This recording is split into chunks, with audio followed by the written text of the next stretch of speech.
Bonjour.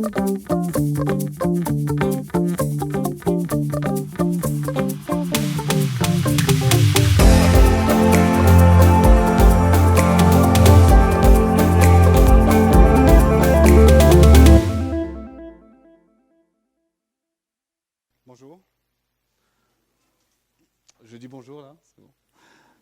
Didon fondatrice de Carthage, a posé pour la première fois ses pieds sur cette terre qu'on appelle la Tunisie il y a plus de 3000 ans. Plus de 3000 ans, quelques civilisations étrangères occupantes et deux dictatures passées qu'ont retenu les Tunisiens comme leçon. Est-ce qu'ils se sont dit que si des pays étrangers voyaient dans la Tunisie une place géostratégique, nous pouvions en profiter ? Est-ce qu'ils se sont dit que si l'Empire romain avait fait de la Tunisie un grenier, nous pouvions nourrir toute notre population ? Est-ce qu'on s'est dit que si des pays comme Singapour n'avaient pas de richesse naturelle, avaient réussi à se développer et à s'imposer économiquement, nous pouvions également faire de même ? Non. Non. Non, parce que bien que monothéistes et en grande majorité musulmans, on aime bien avoir quelques petits cultes annexes en Tunisie. En premier, c'est le culte du destin, le maktoub, qui est pour beaucoup celui aussi de la résignation. Celui finalement des gens qui, quoi qu'il leur arrive, quoi qu'il arrive au leur, quoi qu'il arrive à leur pays, ont décidé finalement qu'ils ne pouvaient rien faire contre ça. Il y a également ceux qui voient un culte au village Potemkin. Vous savez, qui finalement pensent que nous sommes dans un pays en voie de développement. Ils adorent ce terme-là, parce qu'ils reposent finalement cette certitude sur des statistiques qui datent de la dictature, ou également parce qu'ils aiment bien voir des façades d'administration repeintes en blanc et en bleu. C'est très esthétique. Pourtant, derrière ces façades-là, il y a une autre réalité, celle d'un pays sous-développé. La réalité d'un pays où finalement des citoyens ont de moins en moins accès aux droits. La réalité aussi de citoyens qui n'ont pas accès à l'éducation et à la santé. Alors, je vous rassure, je ne suis pas venu ici pour vous faire une petite liste à la Prévert des causes du sous-développement. Je ne vais pas vous casser l'ambiance, surtout après la chanson d'avant. Non, en revanche, je vois justement dans ces causes du sous-développement une opportunité. L'opportunité de tirer des leçons de ce qui a été mal fait et de ce qui n'a pas été fait auparavant, afin justement de nous développer. Parce que finalement, ce pays qui est vieux de plus de 3000 ans est un jeune pays. Et les jeunes par les nombreux secteurs d'activité qui ont été peu ou pas exploités. D'ailleurs, aujourd'hui, notre défi n'est pas justement de savoir pour excuser le sous-développement, mais bien au contraire, de comprendre pour nous développer. Et qu'est-ce qu'il y a de plus excitant, finalement, d'être dans un pays qui est maintenant libre, avec un peuple souverain, pour enfin aller de l'avant. Alors, vous devinerez à mon vocabulaire un peu pauvre que je ne suis ni économiste ni sociologue. Mon job, c'est de créer des concepts de bars, de restaurants, de boîtes de nuit. Ce n'est pas de l'entrepreneuriat social, c'est de l'entrepreneuriat sociable, et surtout en fin de soirée. Alors, la société civile, ce n'est pas mon domaine professionnel. La société civile, c'est mon engagement. L'engagement d'un enfant qui a grandi à l'ombre d'une mère analphabète, une mère qui était étrangère dans un pays dont elle ne comprenait pas la langue, une mère qui a vécu dans un monde qu'elle ne connaissait pas. Pourtant, cette mère-là avait une capacité de gestion et de communication qui était assez développée, parce qu'il faut avoir ces capacités-là pour gérer une fratrie de 8 enfants dans un pays étranger. Et je me suis toujours dit, mais quel dommage finalement qu'elle n'ait pas eu accès à l'éducation, ce serait devenu une femme d'affaires assez féroce. Donc j'ai grandi avec ce questionnement et je me suis dit, mais finalement, il est peut-être là le souci d'un pays qui, parce qu'il n'aide pas les enfants à pouvoir étudier, ne participe pas à l'évolution sociale de la population et donc prive le pays d'une capacité de se développer économiquement.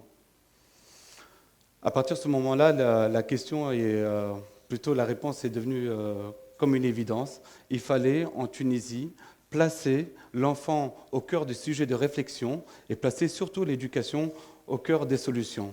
Nous avons un pays, d'ailleurs tous les autres pays qui ressemblent à la Tunisie, sont pareils, c'est qu'ils ont une vision court-termiste.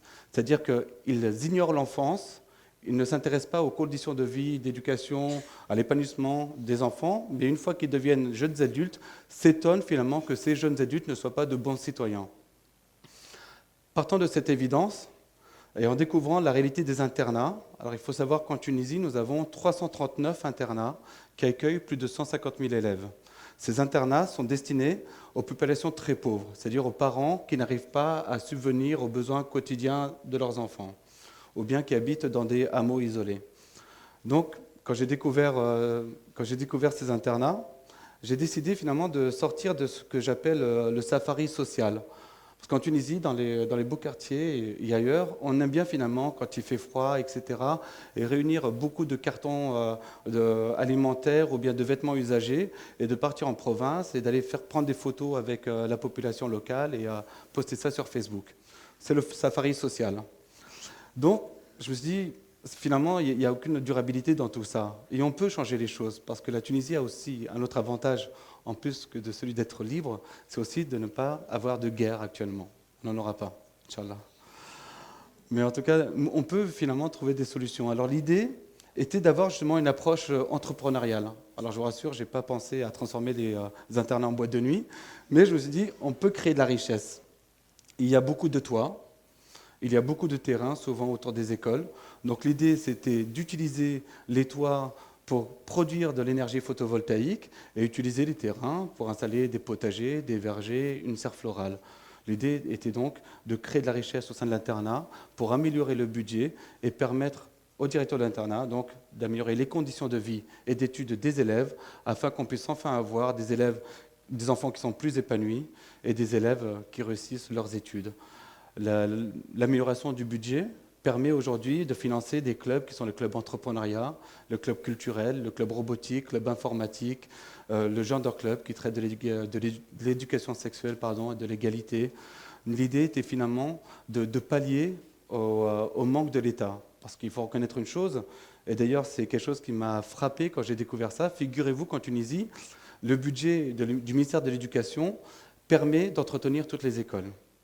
Mais quand on a un budget dont les 3/4 sont consacrés à la masse salariale, on se retrouve avec très peu pour entretenir les écoles. Et on se retrouve dans un pays où, bizarrement, on voit des écoles tomber en ruine à l'ombre de mosquées qu'on construit. À partir de ce moment-là, donc, on a réussi à fédérer beaucoup de monde et surtout des entreprises privées. Je dois bien vous cacher que moi et l'État, on n'est pas trop potes. Mais ils nous laissent agir, c'est déjà ça. Donc, en tout cas, avec des entreprises privées et des étudiants qui sont maintenant ambassadeurs. On a des ambassadeurs Wallah Weekend sur tous les continents qui sont mobilisés justement pour faire connaître notre mouvement. Nous avons enfin trouvé ce système qui permet donc de créer de la richesse au sein de l'internat pour améliorer les conditions de vie et d'études. Aujourd'hui, nous avons lancé une approche scientifique également de ce que nous faisons. Nous avons des pédopsychiatres, des statisticiens qui sont en train de faire une étude pour démontrer l'impact de ce que nous faisons sur les enfants, parce qu'il faut parfois rappeler que l'eau mouille, surtout dans un pays où on ignore certaines réalités. Alors je vais maintenant vous montrer un de nos projets qui vous donnera un aperçu de ce que nous faisons. C'est moi ça. Le sommeil dans la vie d'un jeune est très important. C'est important pour sa santé, c'est aussi important pour sa scolarité. Et comme vous pouvez voir, actuellement, dans les internats, on doute finalement que les enfants puissent dormir dans de bonnes conditions. C'est pour ça que l'association Génération Liberté, dans le cadre de son action Wallah Weekend, a décidé d'imaginer une chambre où des camarades pourraient discuter, s'amuser, vivre entre eux, mais également bouquiner et étudier, donc dans de bonnes conditions.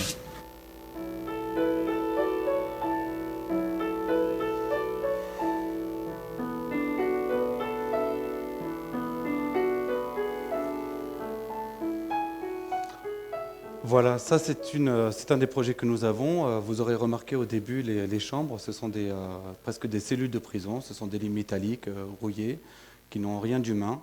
Et le problème était justement celui-là, c'est-à-dire que quand il y a eu la révolution, et encore aujourd'hui en Tunisie, les gens s'étonnent de ces jeunes qui ne sont pas engagés, qui ne s'impliquent pas.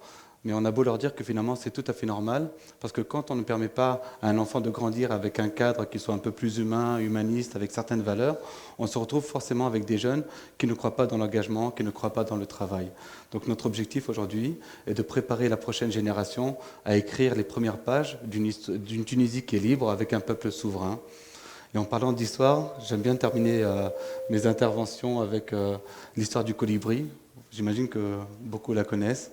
mais je vais quand même la raconter. Alors, il était une fois, dans une forêt, un énorme incendie. Et tandis que les animaux, les gros animaux sont en train de fuir, ils voient des petits oiseaux qui font des allers-retours entre l'incendie et la rivière. Et au bout d'un moment, le lion s'arrête, un des gros animaux, il dit « Mais colibri, vous êtes fous? Comment vous imaginez, avec vos petits becs et ces petites gouttes, éteindre ces énormes flammes ?» Et les colibris s'arrêtent et leur disent « Nous faisons notre part. Nous faisons notre part. »